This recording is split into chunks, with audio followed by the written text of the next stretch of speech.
Bonjour à tous et bienvenue dans cette nouvelle vidéo.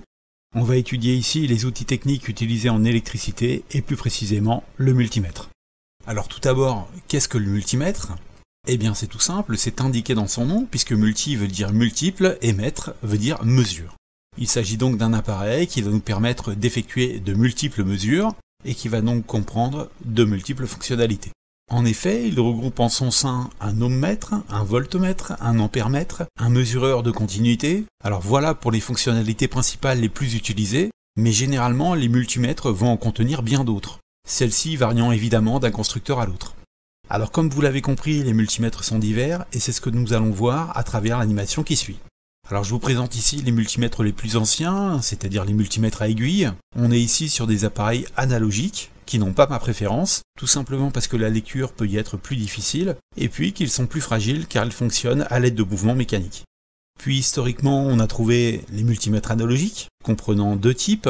Le plus évolué est un appareil où l'opérateur choisit avec la molette centrale la fonctionnalité qu'il veut utiliser, et où le calibrage de l'unité utilisée se fera automatiquement.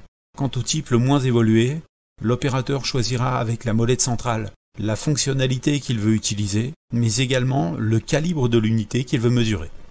On va trouver également des multimètres plus modernes. Ceux-ci sont très pratiques car ils ont besoin de peu de paramétrage et choisissent quasiment eux-mêmes la mesure à effectuer. Alors ils n'ont pas ma préférence non plus, car du fait de leur fonctionnalité intelligente, ils ont tendance parfois à faire des mesures non désirées. Tous les appareils cités ici devront faire des mesures à partir de 2 points distincts d'un circuit, et pour ce faire, ils auront besoin d'accessoires pour se connecter à celui-ci. Je vous propose ici les plus utilisés, c'est-à-dire 2 pointes de touche, une rouge, une noire que l'on viendra disposer sur l'endroit à mesurer.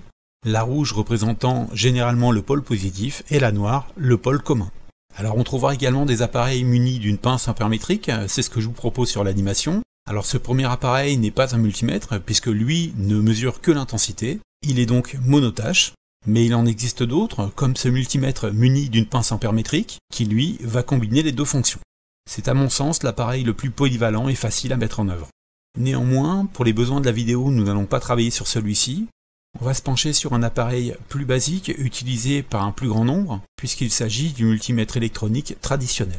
Alors il va être composé de 3 parties distinctes, une première dédiée à l'écran.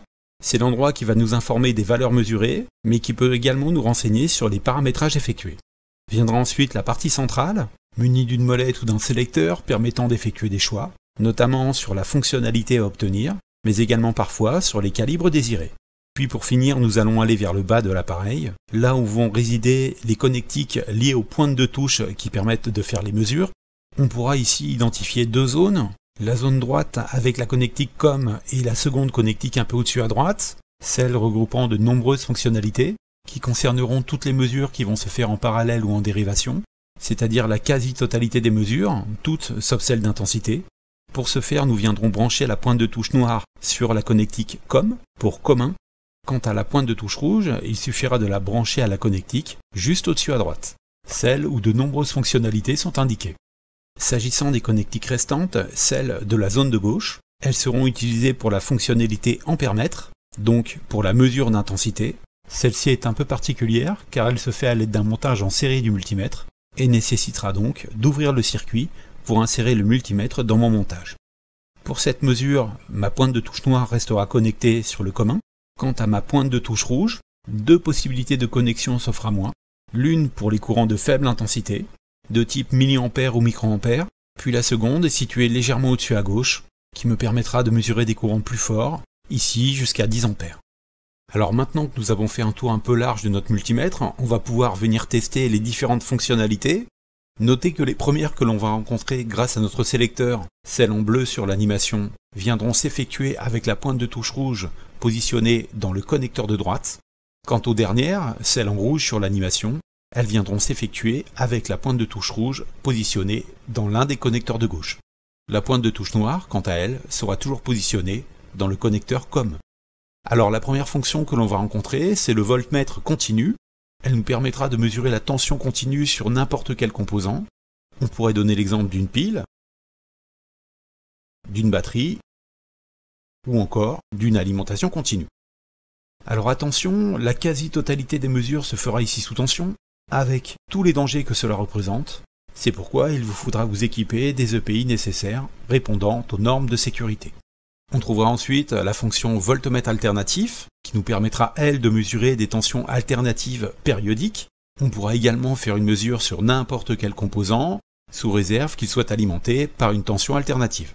On pourrait donner comme exemple une mesure de tension aux bornes d'une alimentation monophasée ou encore d'une alimentation triphasée. La fonction suivante est un voltmètre continu, mais celui-ci est un peu particulier car il est spécialisé dans la mesure des millivolts. On fera généralement ce type de mesure aux bornes de composants de cartes électroniques. Sous ce même emplacement de curseur, on va trouver une seconde fonction à laquelle on accédera en appuyant sur le bouton bleu. Il s'agit de la fonction fréquence-mètre. Alors celle-ci va être utile sur les tensions alternatives et va nous permettre de définir à quelle fréquence les périodes se reproduisent. Alors pour rappel, la période d'une tension est le temps nécessaire pour qu'elle retrouve la même valeur et la même variation. En France, la période alternative délivrée par EDF dure 20 millisecondes et se reproduit 50 fois par seconde. Sa fréquence est donc de 50 Hz. La fonction suivante est un testeur de continuité. Alors point de vigilance important, celle-ci s'effectuera hors tension et aux bornes d'un conducteur ou d'un composant ne s'opposant pas franchement au passage du courant. Cette fonction émettra un signal sonore si la résistance entre les deux pointes de touche ne dépasse pas 50 ohms. Autre fonction que l'on retrouvera sur la même position au niveau du sélecteur, c'est la fonction ohmmètre qui s'effectuera également hors tension. Alors pour l'atteindre, il ne faudra pas que le bouton bleu soit enclenché. Cette fonction aura pour but de mesurer la résistance électrique qui résidera entre les deux pointes de touche. C'est une fonction très utilisée et ceci sur n'importe quel composant. On pourrait par exemple faire la mesure aux bornes d'une résistance. La fonction suivante est un contrôleur de diode. Elle se fera également hors tension, mesurée dans le sens direct, c'est-à-dire dans le sens correspondant à sa polarité. Celle-ci devrait indiquer entre 0,2 et 0,7 volts. Par contre, dans le sens inverse à sa polarité, celle-ci ne devrait pas être conductrice. On peut donc en conclure le bon fonctionnement ou non d'une diode. La fonction suivante est peu commune, il s'agit d'un thermomètre. Alors ici les pointes de touche ne sont pas les accessoires qui conviendront. Il nous faudra bien souvent des connecteurs particuliers basés sur une technologie de thermocouple. Alors on trouvera cette fonction en degrés Celsius ou encore en degrés Fahrenheit si on appuie sur le bouton bleu. Alors j'insiste peu sur cette fonction car elle est peu utilisée et pour moi le multimètre est un instrument mal adapté à ce type de mesure. Alors on va maintenant accéder aux fonctions de mesure d'intensité. Il s'agit de la fonction ampèremètre. Ces mesures se feront bien entendu sous tension, avec tous les dangers que cela représente. C'est pourquoi il vous faudra vous équiper des EPI nécessaires répondant aux normes de sécurité. Cette fonction interviendra sur 3 positions de sélecteur qui viendront définir le calibre choisi. Alors attention, ces mesures se feront pointe de touche rouge connectée à une des deux bornes de gauche, mais également sur la base d'un montage en série. C'est-à-dire qu'il vous faudra ouvrir le circuit et positionner votre multimètre en série avec les autres composants afin de pouvoir effectuer la mesure. Alors, une des manières d'échapper à cette problématique est de posséder un multimètre muni d'une pince ampèrmétrique. Si vous désirez mesurer l'intensité qui traverse un conducteur, il vous suffira de glisser le fil à l'intérieur de la pince et par un phénomène d'induction, le multimètre vous indiquera l'intensité traversant le conducteur. Revenons maintenant à notre sélecteur. Alors, première position pour la mesure de microampères. Il va s'agir ici de toutes petites intensités. Ce sont des mesures bien spécifiques que l'on trouvera par exemple aux bornes d'un thermocouple. La position suivante nous permettra d'accéder aux mesures de milliampères et on pourra se positionner à l'amont ou à l'aval de divers composants afin de mesurer l'intensité qui les traverse. Au vu du calibre, on sera ici sur des composants électroniques ou des appareillages appartenant à la commande d'un process industriel. Et pour finir, la dernière position du sélecteur nous permettra ici de mesurer des courants plus forts, jusqu'à 10 ampères sur ce multimètre, et l'on effectuera ces mesures sur la partie puissance d'un process industriel ou encore sur la partie puissance de divers appareils domestiques. Alors voilà, je pense avoir fait le tour d'à peu près tout ce que je voulais vous dire sur les multimètres. Bien évidemment, nous en avons détaillé un en particulier, mais il en existe bien d'autres, avec d'autres fonctions comme le test de transistors, la mesure de capacité d'un condensateur, et bien d'autres encore. On n'en fera pas la liste complète ici, et ce sera à chacun de vous de lire le mode d'emploi de votre appareil afin d'en définir les fonctionnalités.